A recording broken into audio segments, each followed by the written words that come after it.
Daily Tech News with Alan Smithson.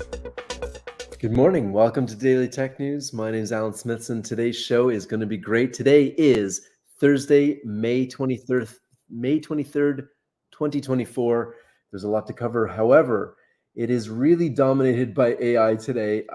There's so much going on in AI. I just got to dive in. The first thing we have here is from Google. This is Google Deepmind Project Astra demo. Check it out.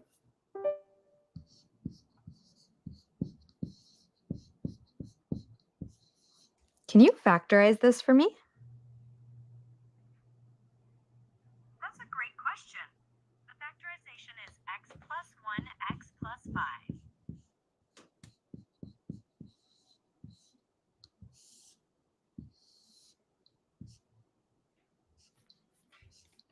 Is this graph correct? Almost, but there is a small error. The parabola should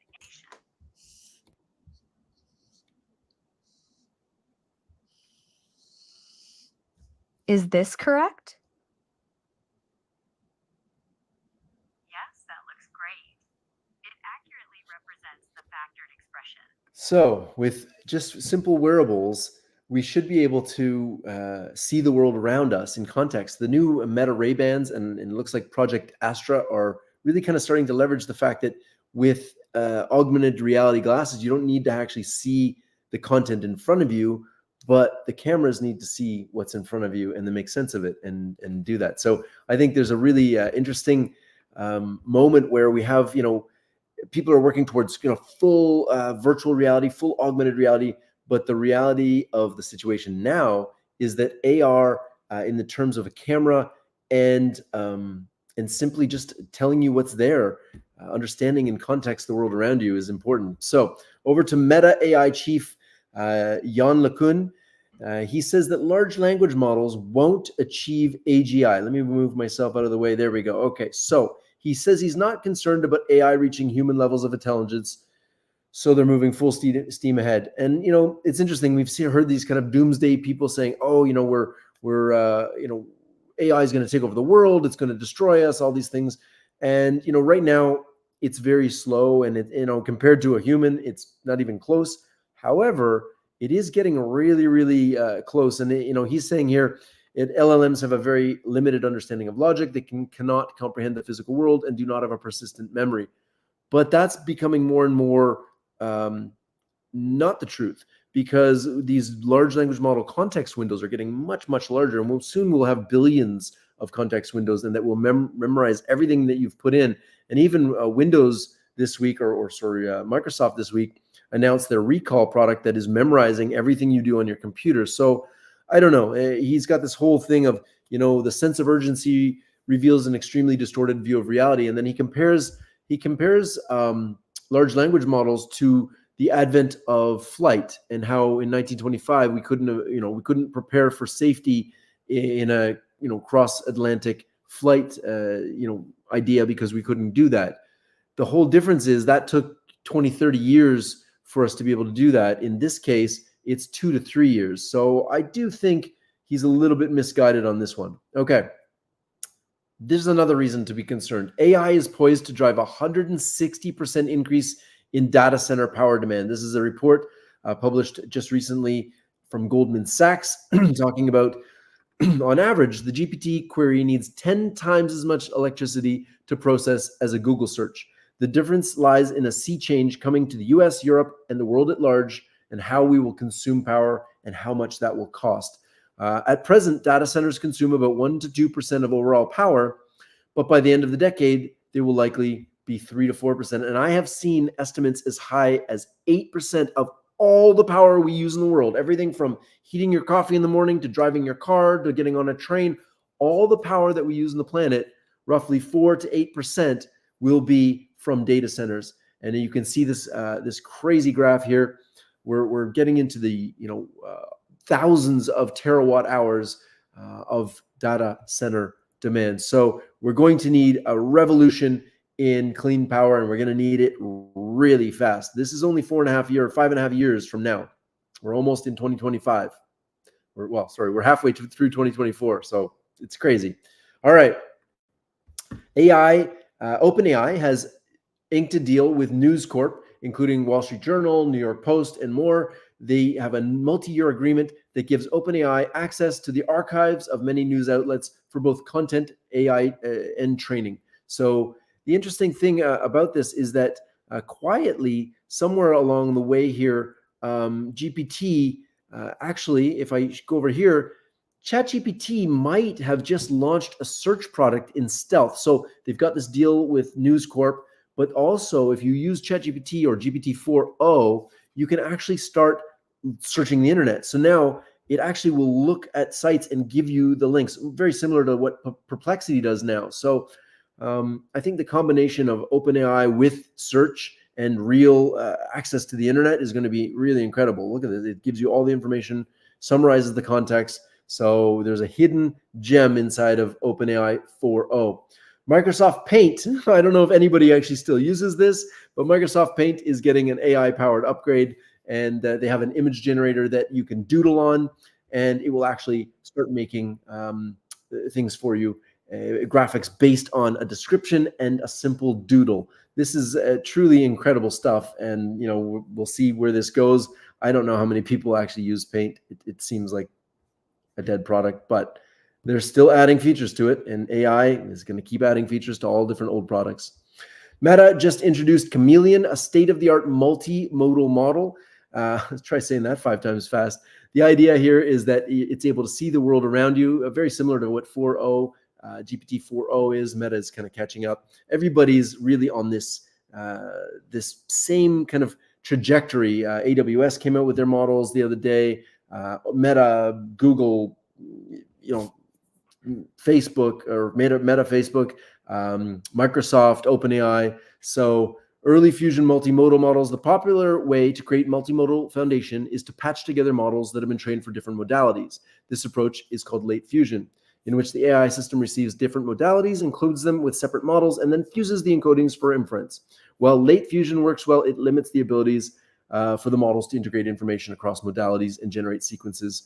And so what they're saying is they're using an early fusion token-based mixed model architecture, which means it's been designed from the ground up to learn from an interleaved mixture of images, text, and code, and other modalities. Chameleon transforms images into discrete tokens as language models do with words. It also uses a unified vocabulary that consists of text, code, and image tokens. So now it can really see around you, in the world around you, in context, but both with LLMs and computer vision. So I think Meta's on to something really impressive here, and we'll keep an eye on Meta Chameleon.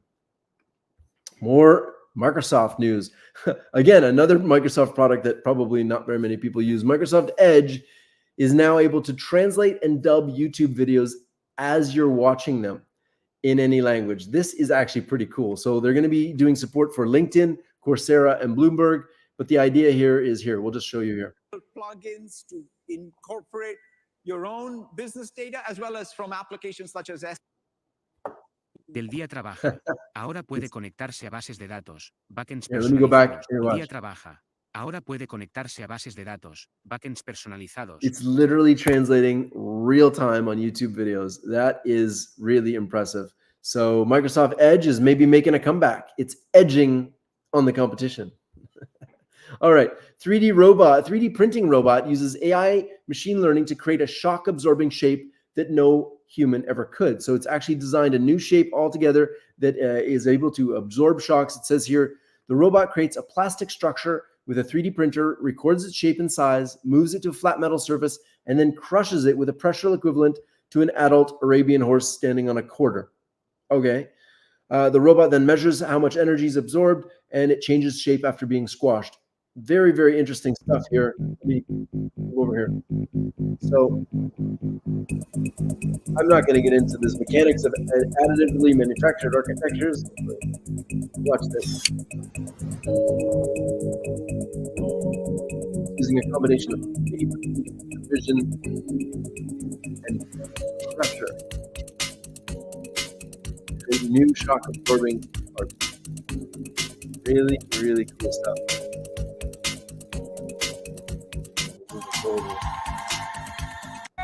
These new shapes could be the future of how we absorb shock in cars, bicycles, heavy machinery. Very neat stuff. Okay. This, if you don't subscribe to 2-Minute Papers, let me move myself out of the way for a second there. Let me go here.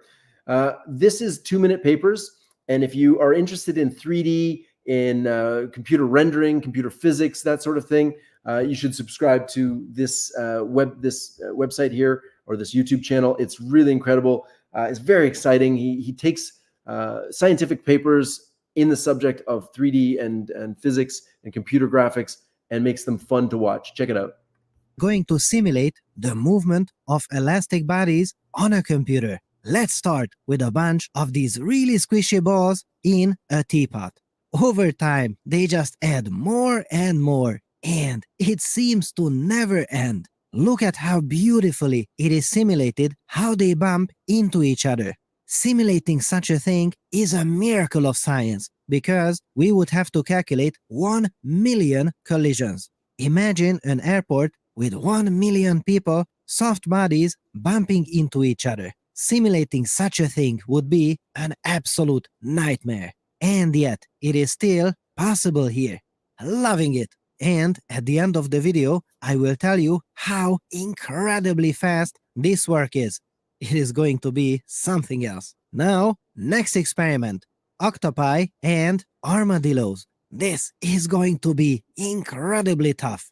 Now hold on to your papers, fellow scholars, and look at how many interactions need to be modeled here. And look at how beautifully they press against the glass enclosure. Loving it. And How cool is that? I love it. All right, over to a new innovative technique that allows for desalination of water without electricity. Now, if you understand how desalination works, we typically boil water, we capture the steam, and we leave the salt behind.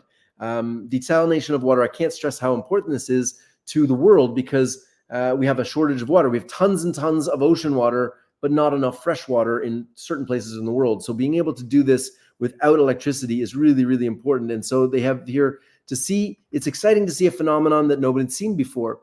I don't want, here, we'll get to here, where is it?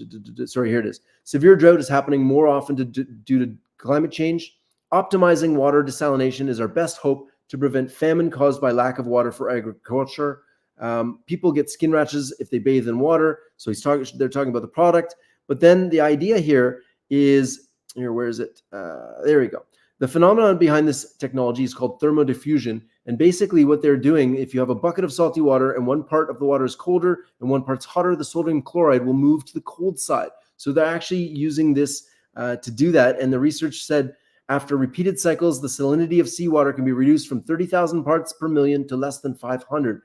And I don't know if we can drink water with 500 parts per million of salt, but if we can get this down to 0, this would be super, super cool.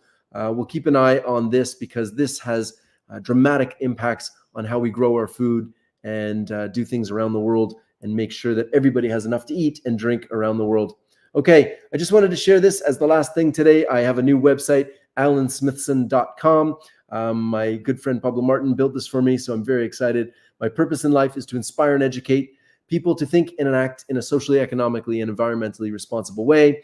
And I've been doing this for a long, long time. There's my wife and I on Dragon's Den, and I talk about what I'm doing here. I'm a founder, futurist, and I make creator tools such as Metaverse, and there's all the things I've built, all the things I've done, speaking engagements, some of the conferences I've spoken at. So learning resources, all the keynotes I've done, learning resources like our podcasts, panels and workshops, all the articles we've written here or I've written are all in here, so you can dig into it. And yeah, I want to just say, check it out, alansmithson.com. I really appreciate you hitting subscribe. As always, I will put the links in the comments below in the YouTube channel. I really appreciate you taking the time to hit that subscribe button, and I hope you have a wonderful day. I'm Alan Smithson. This is Daily Tech News. Have a great day. Peace.